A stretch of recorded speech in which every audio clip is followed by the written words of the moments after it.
Yo acabé la ESO, pescaba por ahí por el muelle, y un día, si era buena, pues metíme en un barco. Y a ver si aquí la doña Elsa se anima. Pero estudiada, de patrona. Porque yo, por ejemplo, cuando decía que iba a ir a la mar, todo el mundo, es que es durísima, no sé qué. Y yo, sí, claro que es dura, pero a ver, yo tampoco veo a alemanes de 3 metros ir a la mar, ni echan rayos láser, son paisanos normales. Entonces, ¿por qué no vas a poder? No creo que haya trabajos para hombres ni trabajos para mujeres. Hay que ponerle ganas y actitud y ya está. De hecho, la guaja mía, en la escuela, tienen que enseñar yo lo que yo un poco la tierra y la mar. Cuidado. A mí la mar es otro mundo, no sé, a mí y en mi vida. Mi padre ya era marinero y luego pues yo lo mamé con él. Empecé a pescar aquí en 2006, pero trabajando en la hostelería. 1.000 millones como Adu, que vengan. Luego aquí pierdes la noción del tiempo, aquí se te pasa el día y a veces que no mires ni el reloj. Que habrá quien no lo quiere y prefiere estar en una oficina. Yo me gusta más estar al aire libre. Luego aparte yo en fin de semana cojo la caña todavía. Es una pasada.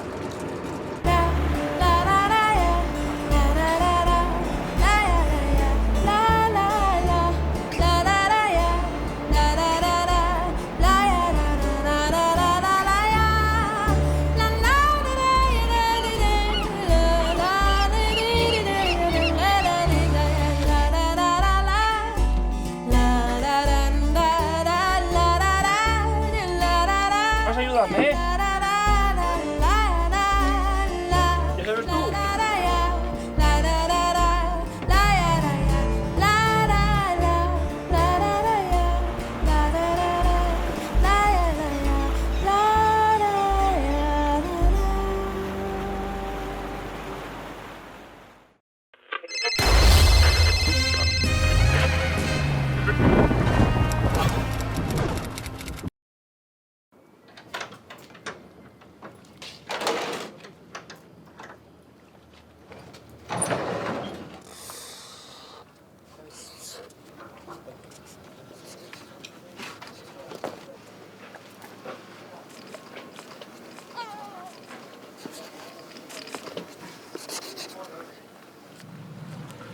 Yo acabé la ESO, pescaba por ahí por el muelle, y un día, si era buena, pues metíme en un barco. Y a ver si aquí la doña Elsa se anima.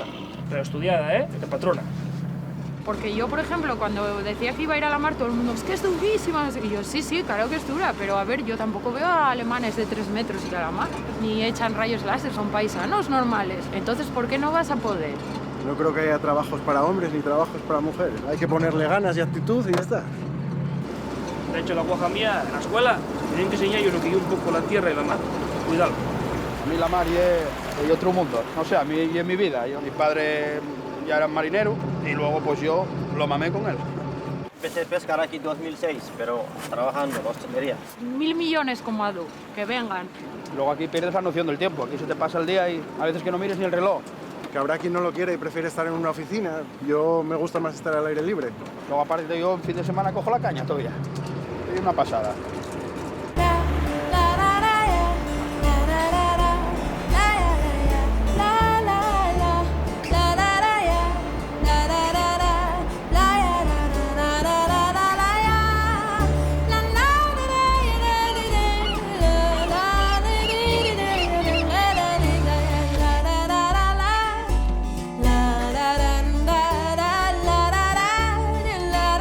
Vas a ayudarme,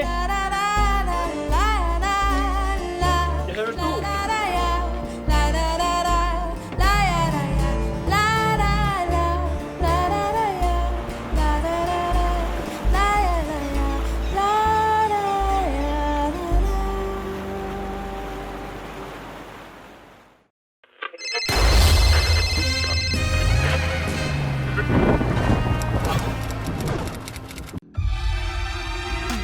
Subimos a lo más alto para llegar hasta ti.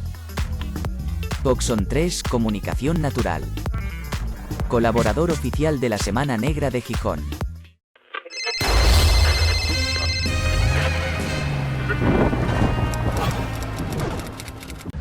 Hola, buenas tardes. Muchas gracias por estar aquí, a todos los espectadores y en especial a nuestros dos invitados, Uxía Meirana y Miguel Anxo Prado. Bienvenidos a la Semana Negra. Vamos a presentar este libro tan hermoso que tenemos aquí delante, que es Mael, más allá del bosque de Cornanda. Esta novela de Uxía primero apareció en galego, en una edición magnífica, y bueno, su buena acogida ha propiciado esta nueva edición en castellano, que corre a cargo de la editorial Nuevo 9. A Miguel Anso no le voy a presentar porque casi mejor que os veis la exposición, el subsiguiente catálogo y el acto que habrá en la carpa de encuentro a las 9. Entonces nos vamos a centrar en el libro, sobre todo. Miguel Anso ha sido, en este caso, el ilustrador del relato de Uxía. Bien, Mael, el protagonista que veis en la portada, es un niño. La obra se desarrolla en un ambiente rural, tiene un tono costumbrista, trata bastante del respeto a las tradiciones, a nuestros antepasados. También es importante la exaltación de la naturaleza, de sus ciclos, de cómo funciona, pero sobre todo es una aventura fantástica, llena de misterios, de peligros, de sorpresas, de maravillas, que transcurre casi toda ella en un mundo invisible, pero que convive con el nuestro. Solo hay que saber encontrarle, que es lo que va a hacer el protagonista, y no os digo más, claro, para no hacer spoilers, ¿no? Es un mundo, eso sí, terrorífico, ancestral, fantástico, como digo, proveniente, yo creo, Uxía nos lo explicará, quizás de la mitología gallega, ¿no? Yo creo. Y es una historia que, en definitiva, exalta la valentía, la bondad, el sentido común, ¿no? Entre otras cosas. Es un cuento, ¿no? Es un cuento para niños, para adolescentes, pero que de todas formas yo me he leído de cabo a rabo y lo he disfrutado bastante porque tiene un ritmo que no decae y está lleno de imaginación y encanto. Para empezar, Uxía, cuéntanos un poco la génesis del proyecto, porque tengo entendido que hay unas ciertas diferencias, ¿no?, entre cómo fue la edición original y cómo es esta edición en castellano.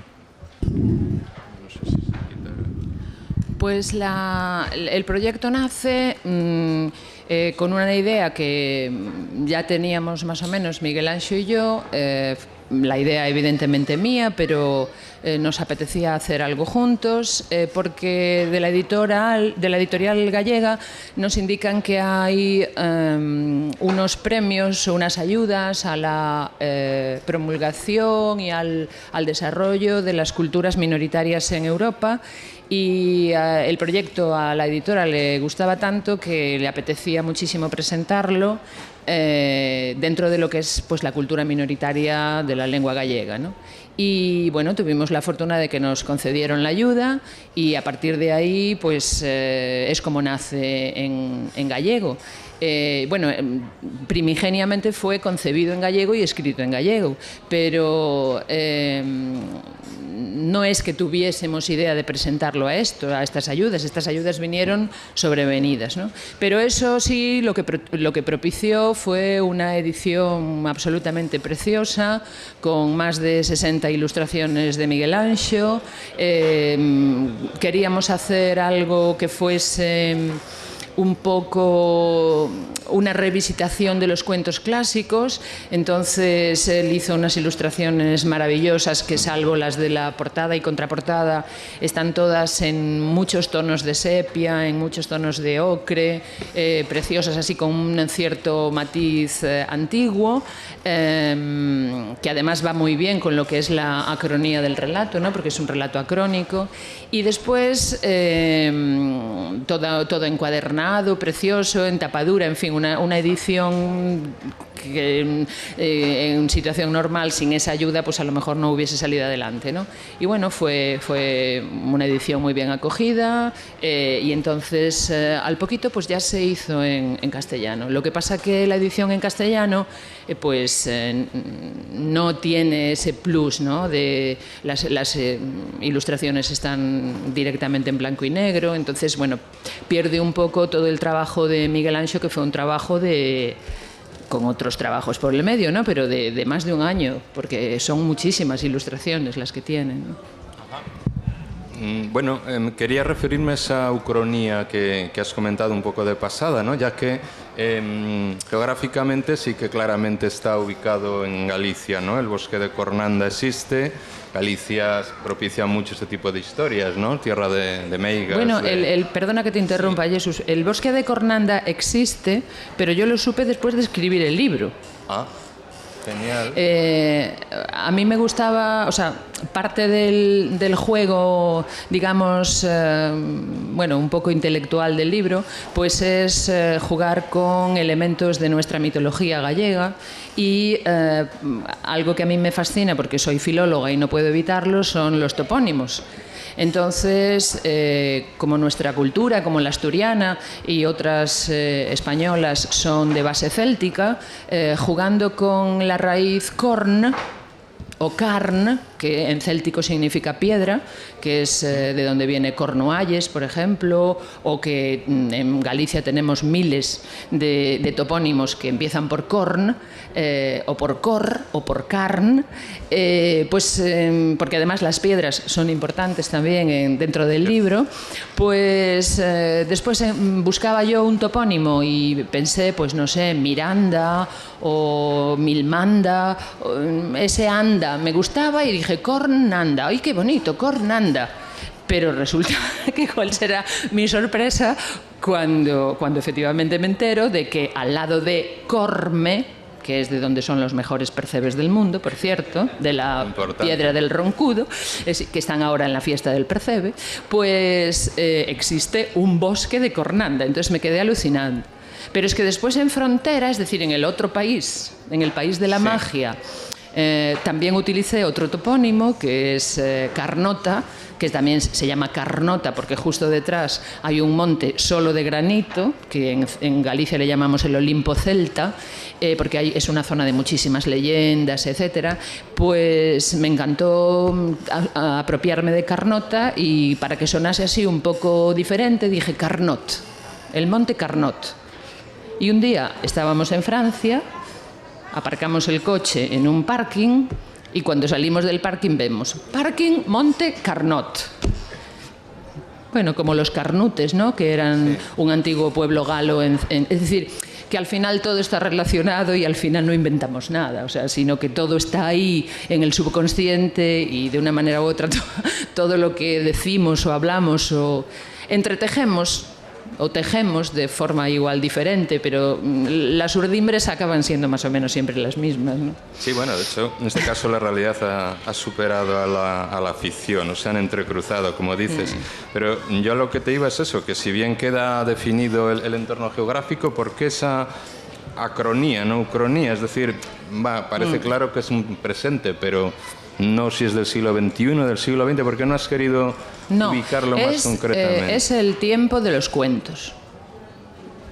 Es el tiempo de los cuentos. Que ¿cuándo era? ¿En la Edad Media Pinocho? ¿O en el siglo XVI? ¿O en el siglo XVIII? ¿O en el siglo XIX? Es el siglo de los cuentos. El tiempo de los cuentos. Entonces, la historia sucede en un tiempo, es decir, el tiempo del relato.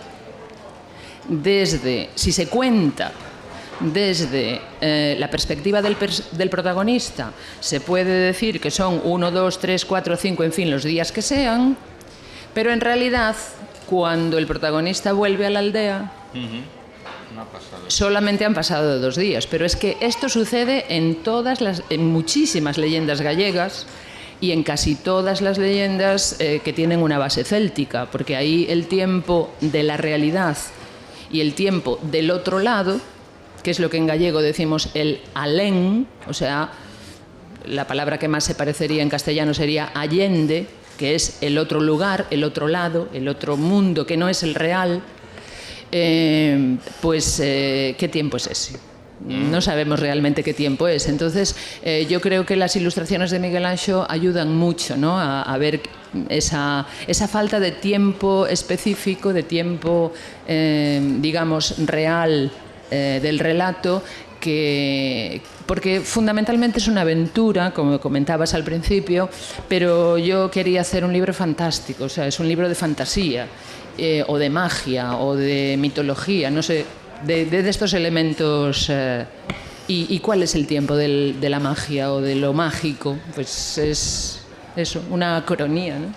el Alén, que me estoy acordando por lo de ayer del Aleph, pero bueno, por no meternos en otro berenjenal distinto. Miguel Anso, supongo que te has hallado aquí muy cómodo con la ambientación, ¿no? Visual y conceptualmente hablando, dado que, bueno, hay precedentes en tu obra, la infancia, Pedro y el lobo, el bosque oscuro, los misterios, ¿no?, de lo que no se ve, o Ardalén y el Pazo del Letargo, obviamente por esa especie de realismo mágico, medio mitológico, ubicado en Galicia, ¿no? Sí, a mí en cuanto la naturaleza está en la ecuación, ya me siento cómodo. Y es una comodidad especial, es decir, yo en muchas de mis obras es cierto que el entorno es un entorno urbano, es un entorno pues bueno, manipulado y construido por el hombre. No puedo dejar atrás tampoco mi formación de mis años de arquitectura, pero cuando estoy en un medio natural, la verdad es que es como si respirase más profundamente. Y me acuerdo perfectamente cuando Uxía me dio el relato a leer, y fue inmediatamente la sensación de que podría ilustrarlo. Yo en ese sentido, siempre lo he dicho, he ilustrado muchos libros, imagino que aún ilustraré unos cuantos más, pero nunca me he llegado a considerar un ilustrador profesional. Creo que un ilustrador profesional es aquel que es capaz de ilustrar cualquier cosa que le pongan encima de la mesa, desde un artículo de economía a una reflexión filosófica. Y yo no, yo necesito leer el texto y saber si soy capaz o no de aportar algo. Y cuando leí el relato de Uxía quedé prendado desde el primer momento por lo que tú dices, porque eran todas las cosas que yo me sentía capaz de representar y de hacer mías. La ilustración es siempre un acto de apropiación, es inevitable. Y entonces en este caso sí que tenía claro que me movería confortablemente. Y precisamente esa ausencia también de una clara limitación temporal aún me lo facilitaba mucho más. Nos conocemos hace mucho y eso sabes que sí, que siempre me he declarado hijo del realismo mágico, es decir, me he movido en muchos registros diferentes, pero ese punto basculante entre lo real y lo no tan real siempre me ha fascinado y me atrae, pero de una manera insondable. Y este cuento lo tenía esa forma en la que cómodamente, sin hacer esfuerzo, yo pude vestir a Mael pues con una chaqueta de pana y a continuación pues construir pues unos ogros o un gigante y todos esos elementos que vistos por separado podrían resultar incoherentes desde un punto de vista de dirección artística casi, ¿no? Cuando fluyen juntos en el relato pues lo hacen armónicamente y funcionan bien. Entonces sí, fue un regalito. Uxía, la experiencia de Mael, ¿no?, del niño de protagonista, aparte de entretener, divertir por las miles de vicisitudes y hechos fantásticos, ¿no?, que le ocurren, yo creo que también es un viaje iniciático, ¿no?, un proceso de crecimiento con una serie de pruebas a superar que bueno, que le hacen mejor o de otra manera, quizás el fin de la infancia famoso, ¿no? Sí, desde luego, ya os comentaba al principio que quería escribir un cuento clásico, a la manera clásica, y también eso es absolutamente literario y clásico. Mael vive una vida muy normal, muy sencilla, muy feliz, donde está creciendo, desarrollándose, y de repente el conflicto le obliga a emprender emprender marcha a un lugar que no sabe dónde es, que no sabe con lo que se va a encontrar, pero que es la única posibilidad que tiene de salir de ese conflicto brutal en el que se encuentra, que es un conflicto de vida o muerte dentro de su familia. Entonces, claro, él no sabe nada de la vida, no sabe con lo que se va a enfrentar, no sabe cómo va a poder salir, ni siquiera si va a ser capaz de volver a casa con lo que tiene que ir a buscar, pero bueno, por algo su familia son los osados, los valientes, porque en Galicia casi todas las familias tienen un mote. No sé si en Asturias eso también sucede, pero en la zona rural casi nadie se llama por su nombre. Entonces, esta familia se ha llamado siempre la familia de los osados, afoutos en gallego, porque claro, eran muy valientes, siempre han sido muy valientes. Entonces él tiene que ser fiel a ese nombre y enfrentarse con todos los peligros, pero evidentemente el Mael que vuelve no es el mismo Mael que se ha ido. Yo siempre pensé en un lector entre los 9 y los 11 años aproximadamente, ¿no? Ese momento en el que empiezas ya a tener que tomar algunas decisiones, en que la vida ya no es tan fácil, ya tienes que empezar a ser ir pensando en que tienes que cambiar de fase, ¿no? Entonces, evidentemente sí, Mael realiza todo ese camino iniciático y se tiene que enfrentar él solo con su agudeza, con su bonomía también, con su bondad, que eran los elementos, digamos, que me gustaba destacar, ¿no? Y sobre todo con la ayuda de la amistad, de los amigos. Amigos que son en buena parte personas ancianas, porque me gustaba muchísimo reivindicar la figura de los ancianos en la vida de los niños, y en buena medida animales y elementos de la naturaleza. Pero claro, también cuenta con ayuda de los mágicos. Yo quería insistir en el tema de los animales, que es un elemento muy propio de los cuentos, y aquí aparecen de diverso tipo. Algunos son parlantes, incluso inteligentes. ¿Qué papel juegan los animales en este cuento? Mael es hijo único y vive en un entorno fundamentalmente de naturaleza. Entonces, desde pequeño, su vida corre paralela a la del caballo de su casa, a la de las vacas de su casa, a la de sus perros. Y entonces son los elementos básicos, casi más amigos y con los que pasa más tiempo que con los propios otros niños de la aldea, ¿no? Entonces, evidentemente, no se puede ir solo a esta empresa tan complicada en la que de repente se ve envuelto. Y el perro se tiene que ir con él, un perro grande, fornido, que por cierto es mi perro.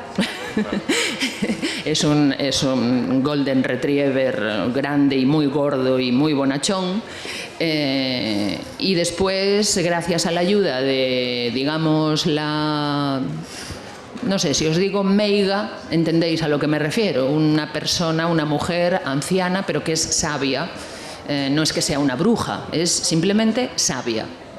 Sabe de otras cosas que son las realidades, ¿no? Porque ya sabéis que en Galicia todo tiene una parte real y después la contraparte, ¿no? Entonces, esa mujer es cuidadora de aves y le presta un mirlo para que se vaya con él, porque es un mirlo que sabe mucho, porque los pájaros de una sabia son muy sabios.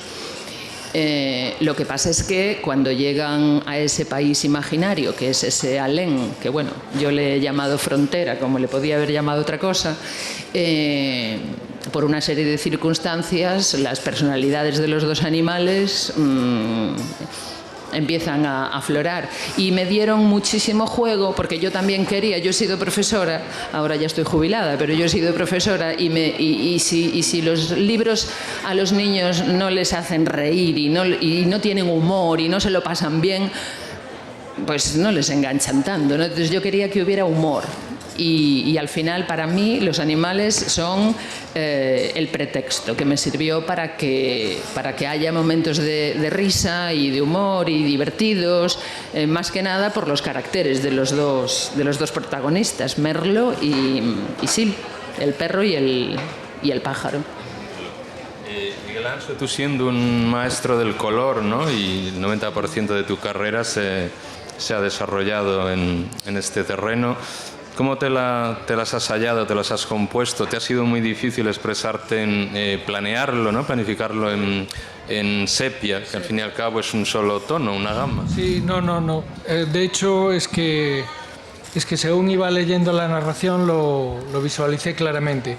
De hecho, a nivel estrictamente editorial, en estos momentos ya la diferencia de costes entre hacer una cuatricromía o un bitono es mínima, y mantuvimos la idea de imprimir en bitono, y se hizo con bitono, más que nada casi por una apuesta de nostalgia, ¿no? De decir, pues vamos a hacer un libro en bitono, pero se podría haber reproducido en cuatricromía casi por el mismo coste. Pero a mí me parecía que encajaba perfectamente con el alma de la historia que Uxía me contaba, ¿no? Y yo, bueno, tú dices que efectivamente en mi obra el color es muy importante. Yo llegué al cómic y a la ilustración a partir de la pintura, es decir, me inicio en blanco y negro porque era la única manera, pero mi formación a nivel de imagen había sido como pintor. Yo ya exponía cuando hice mis primeros cómics, y en ese sentido el color tiene un valor emocional altísimo, y por razones unas culturales y otras estrictamente neuronales, pero se conjugan, y ese juego de sepias a todos nosotros, a cualquier persona de cultura occidental, nos produce inmediatamente una reacción de melancolía y de nostalgia. Y los publicistas lo saben muy bien, y cuando nos quieren tocar la patata utilizan ese truco. Y en mi caso pues fui igual de perverso, ¿no? Sabía que si lo hacía en esas tonalidades iba a provocar en el lector el mismo efecto que me producía a mí cuando lo estaba pintando, y no fue para nada complicado. Sí, otro elemento importante en la narración es el agua que sana, el agua que cura. Yo creo que eso entronca también con una cierta tradición de la cultura fantástica, ¿no? Desde la fuente de la eterna juventud, o incluso, bueno, aunque no sea agua, pero el Santo Grial. Claro. ¿Cómo encaja? A ver, este libro, si la cosa sigue adelante y va bien, porque el pobriño nació justamente antes del COVID, entonces su vida ha sido pues muy accidentada, pero si acaso seguimos adelante, la idea era ir haciendo aventuras de niños diferentes, no siempre el mismo personaje, sino de chicos y chicas distintos, y cada uno de ellos centrarlo más o menos pues como en una especie de universo mitológico distinto dentro de lo que es nuestro universo mitológico, tanto el de Miguel Anxo como el mío, ¿no? Entonces primero, porque para nosotros es muy importante, porque desde que prácticamente nos conocemos hemos vivido muchísimo en el monte. Nuestra hija lleva el nombre de un personaje legendario de una leyenda de los Ancares gallegos, entonces nos gustaba que fuera el monte. Entonces digamos que el escenario es un monte, y es un monte pedregoso con muchísimo granito, y es un monte habitado por gigantes y ogros. Y ahí, claro, las torrenteras, los ríos, los lagos,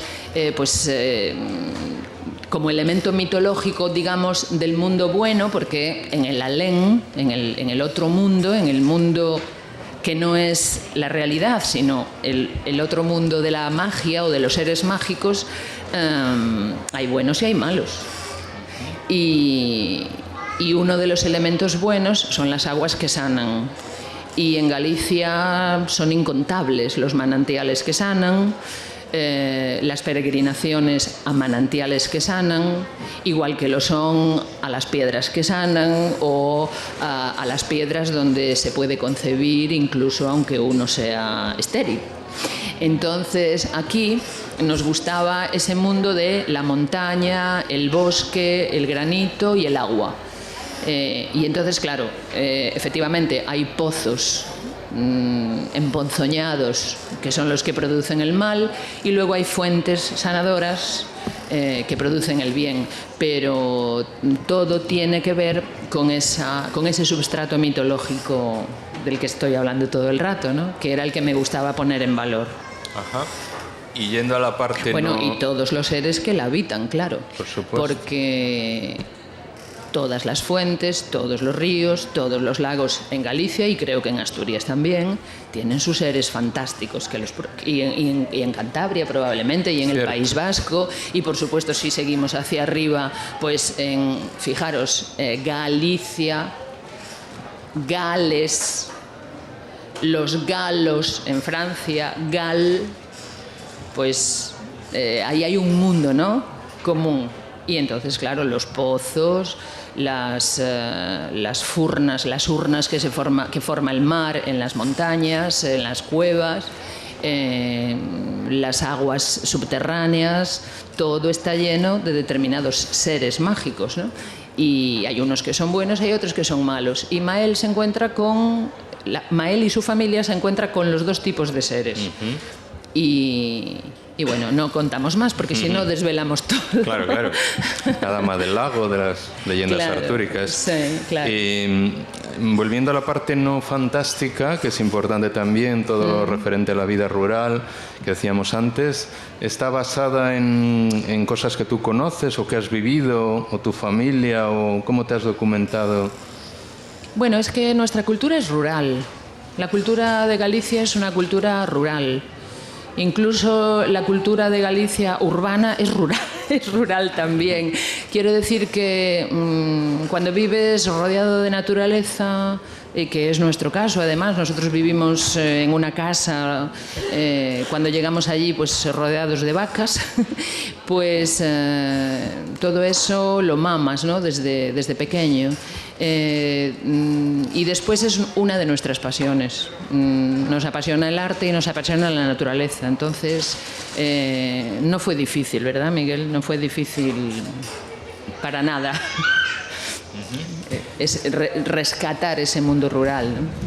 De hecho, en Galicia hace ya unos años, pero hubo un fenómeno televisivo, yo creo que en parte de Asturias se conoció y se compartió, que fue el Xabarín Club. Era una emisión dirigida a los más pequeños, a los más jóvenes, pues bueno, con dibujos animados, concursos, etcétera. Y uno de los aciertos de la dirección del programa fue potenciar muchísimo la parte musical. Entonces se les proponía a los grupos musicales hacerles los videoclips y tal, a cambio de que ellos creasen canciones específicas para el club. Y era el momento pues de la movida gallega, es decir, Golpes Bajos, Sinestro Total, Herdeiros da Cruz y toda esta gente. Y todos estos rockeros, pues las canciones que hacían, me acuerdo, Carmiña Bacaloura, que era Carmiña Ciervo Volante, ¿no?, la Bacaloura.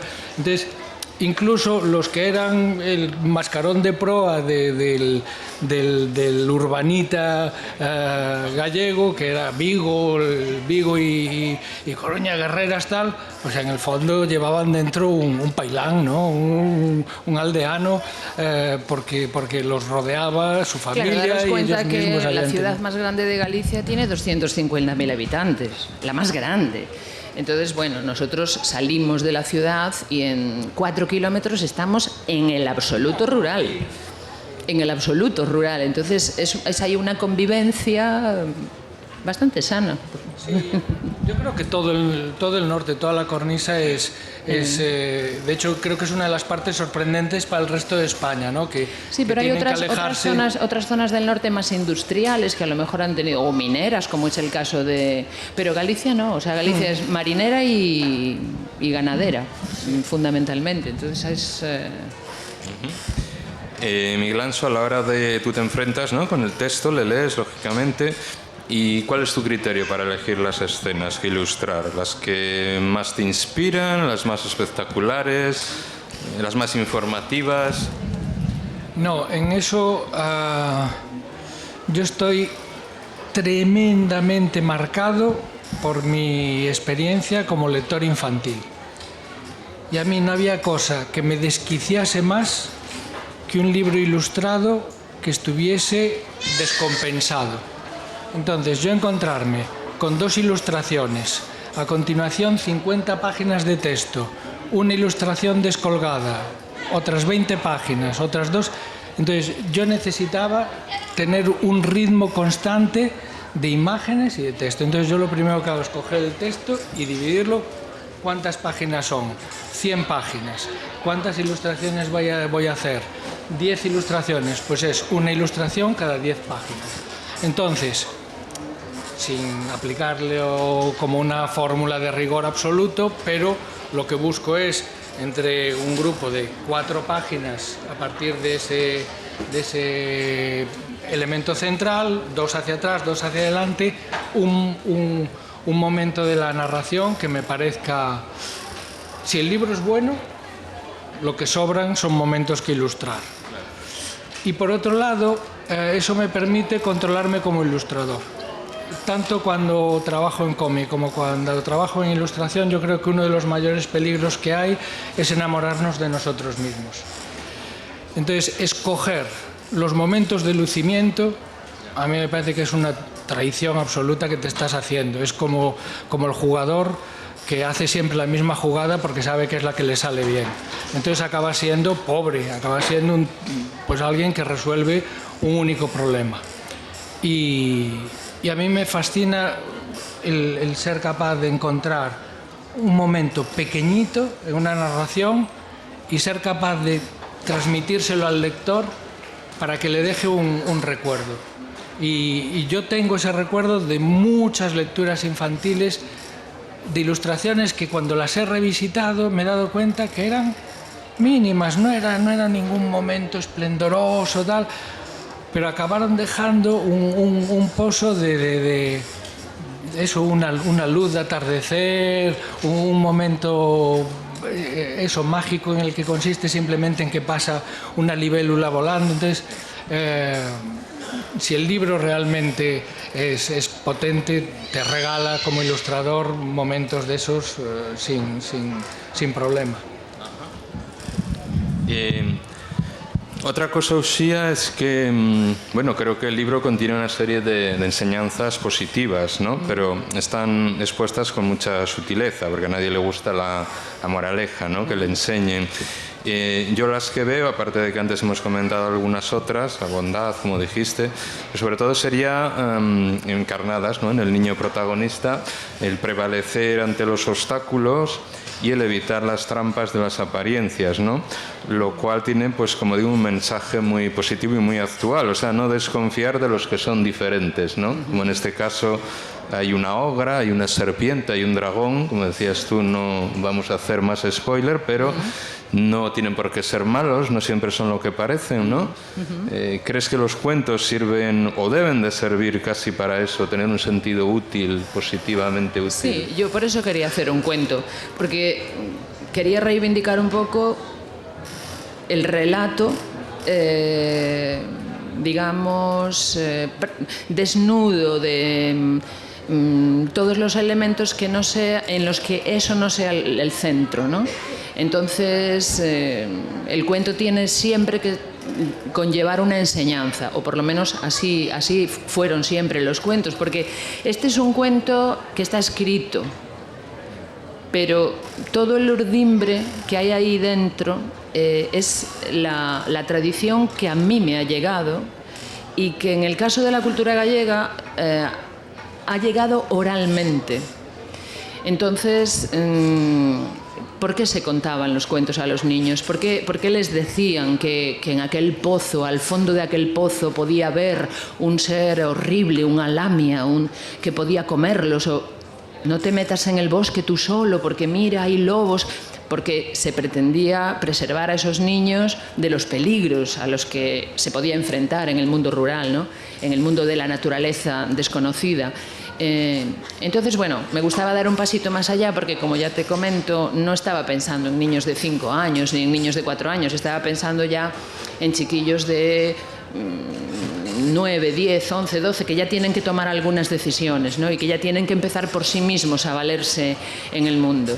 Entonces, sí, la bondad era importante, la amistad era importante, pero era muy importante, una de las ideas que a mí me gustaba transmitir, que quedasen muy evidentes, era el intentar hacer las cosas, el tener confianza en uno mismo, porque a lo largo de mi vida, que fueron 40 años de profesora,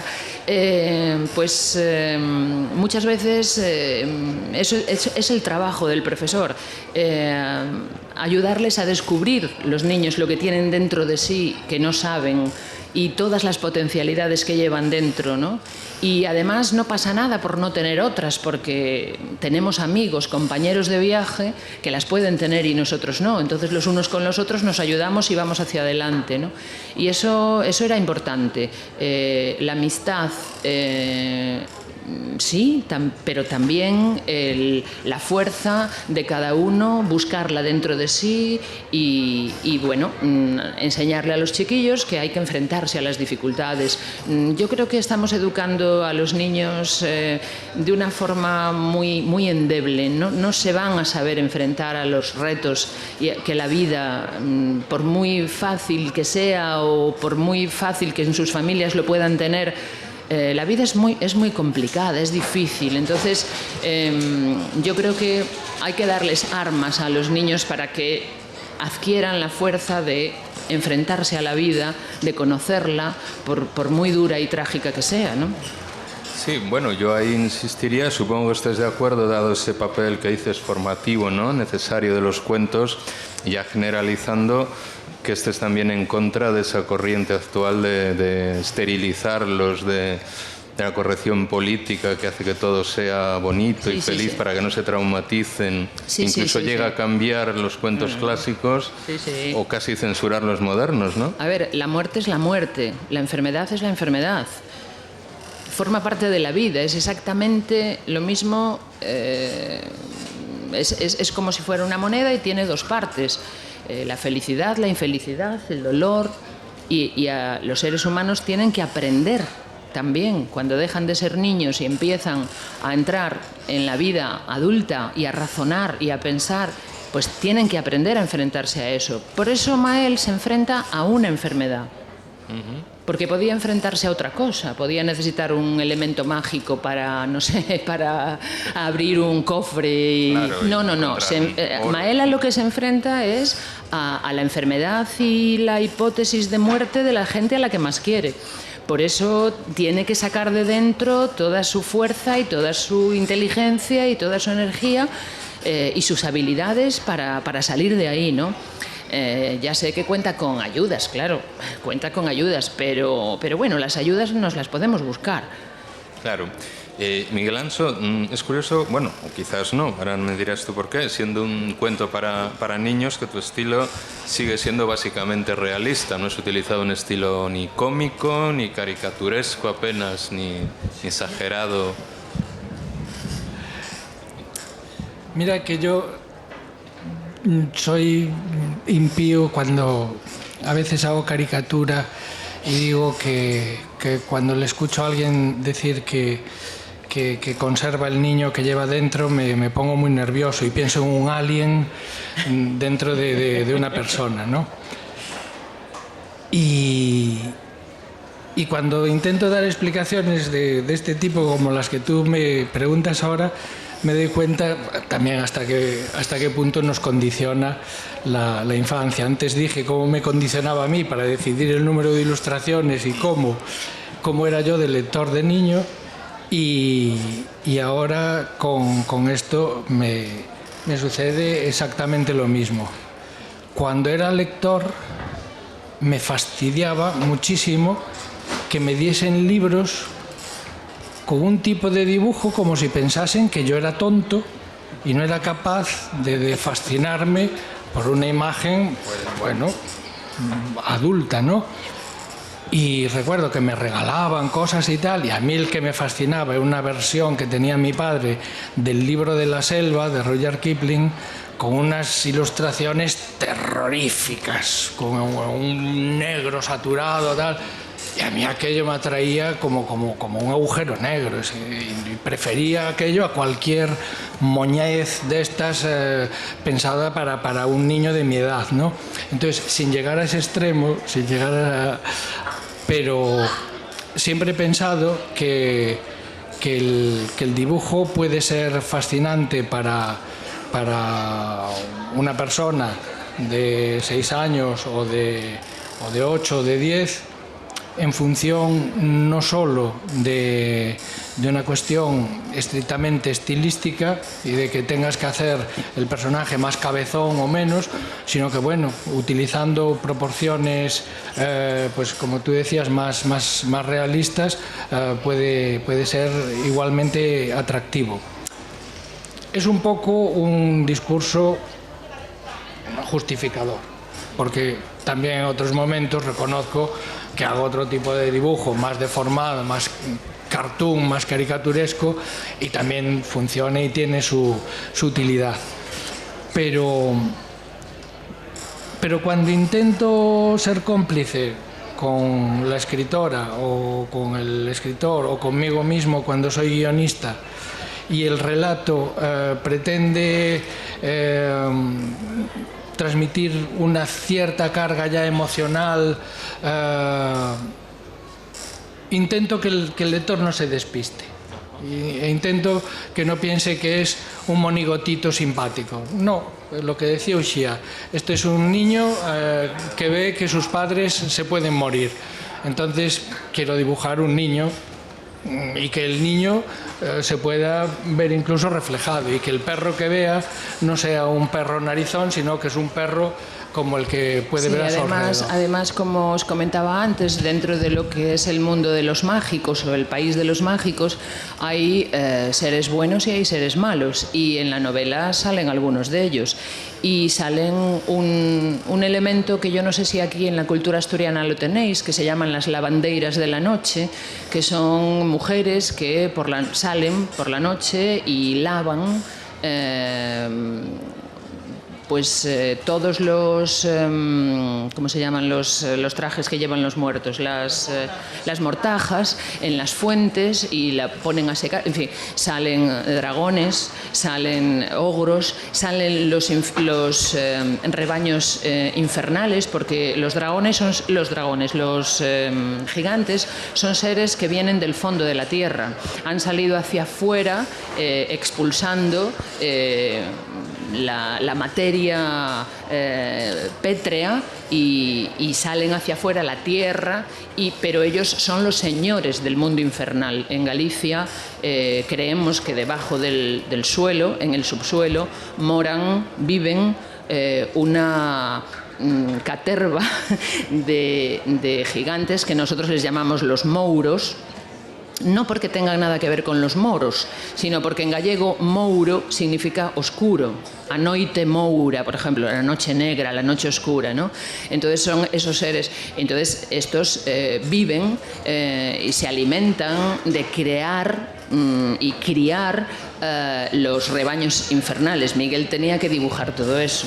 Y no se pueden dibujar lavandeiras da noite ni de manera humorística. No, tenía que ser así, algo descarnado. Sí. Ajá. Bueno, pues ya para terminar quería que nos contara si va a haber más aventuras de Mael o de otros niños o niñas en este mismo estilo, bueno, y si vais a trabajar juntos los dos en ello. Un poco lo comentábamos antes, ¿no? Que esa era un poco la idea, que Mael fuese el primero. de una serie de... Porque claro, la riqueza mitológica es tan hispánica en general, gallega en particular y atlántica, pero hispánica en general, es tan brutal, ¿no?, que si este es el capítulo dedicado a los gigantes, ¿por qué no otro dedicado a los enanos? No os podéis imaginar, dentro de lo que son los enanos atlánticos, lo que son los enanos gallegos. Es que no hay ningún enano de todo el mundo atlántico que sepa contar más de 7. Y los gallegos cuentan hasta 10. O sea, es una pasada. Es que los enanos gallegos es que hay que hacerles un libro ya, porque además tenemos 50.000 tipos de enanos distintos, aunque les llamamos los trasgos o los trasnos, pero no, esos son unos, los revoltosos y tal. Pero era la idea, ¿no?, seguir con a lo mejor otros espacios más marítimos o otros espacios de por ejemplo, playas o de no sé, o de minas de wolframio, no sé, las posibilidades de ir metiendo a niños en aventuras con el otro mundo. De todas formas, Jesús, antes de terminar, yo querría dar muchísimo las gracias a la Semana Negra por esta oportunidad, de verdad, porque, como os comenté, este libro ha tenido una vida un poco azarosa y la verdad la posibilidad de que podamos volver a revivir estas historias y a ver si las editoriales se animan y podemos seguir haciendo muchas historias. En cualquier caso, si hay una siguiente historia, será con enanos.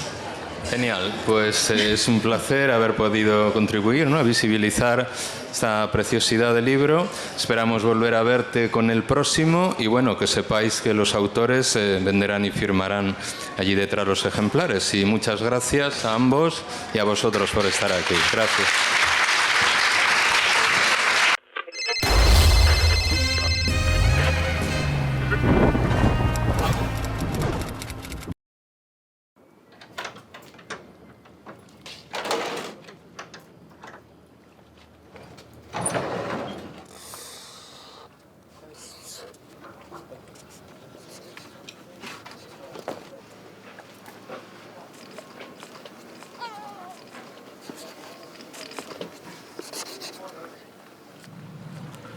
Yo acabé la ESO, pescaba por ahí por el muelle y un día, si era buena, pues metíme en un barco. Y a ver si aquí la doña Elsa se anima.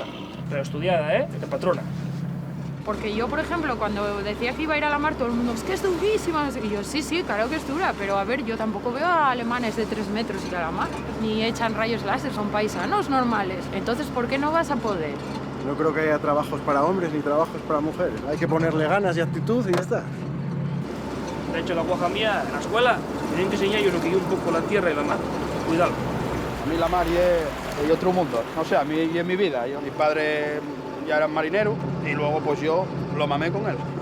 Empecé a pescar aquí en 2006, pero trabajando en hostelería. 1000 millones como Adu, que vengan. Luego aquí pierdes la noción del tiempo. Aquí se te pasa el día y a veces que no mires ni el reloj. Que habrá quien no lo quiere y prefiere estar en una oficina. Yo me gusta más estar al aire libre. Luego aparte yo en fin de semana cojo la caña todavía. Es una pasada.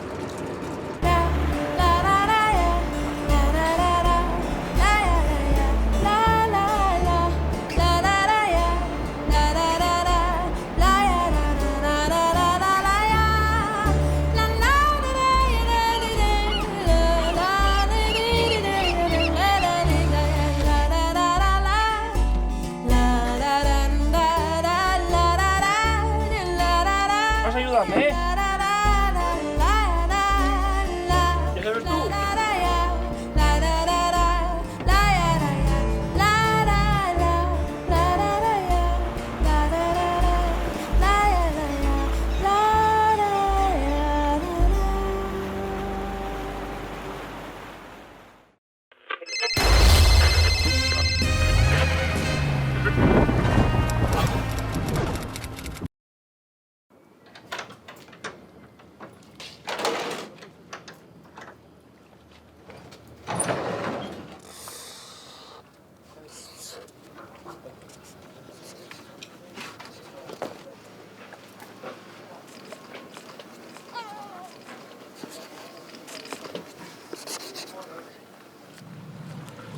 Yo acabé la ESO, pescaba por ahí por el muelle, y un día, si era buena, pues metíme en un barco. Y a ver si aquí la doña Elsa se anima. Pero estudiada, de patrona. Porque yo, por ejemplo, cuando decía que iba a ir a la mar, todo el mundo, es que es durísima. No sé qué. Y yo, sí, sí, claro que es dura, pero a ver, yo tampoco veo a alemanes de 3 metros y a la mar. Ni echan rayos láser, son paisanos normales. Entonces, ¿por qué no vas a poder? No creo que haya trabajos para hombres ni trabajos para mujeres. Hay que ponerle ganas y actitud y ya está. De hecho, la guaja mía, en la escuela, tienen que enseñar yo lo que yo un poco la tierra y la mar. Cuidado. A mí la mar es otro mundo. No sé, a mí y en mi vida. Mi padre ya era marinero y luego pues yo lo mamé con él. Empecé a pescar aquí en 2006, pero trabajando en la hostelería. 1000 millones como Adu, que vengan. Luego aquí pierdes la noción del tiempo. Aquí se te pasa el día y a veces que no mires ni el reloj.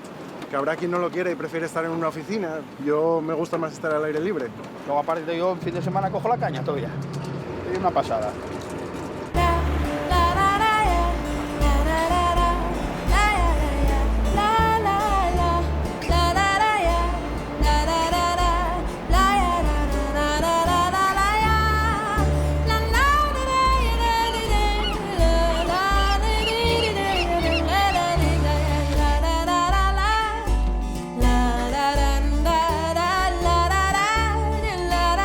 Vas a ayudarme, ¿Ya sabes tú?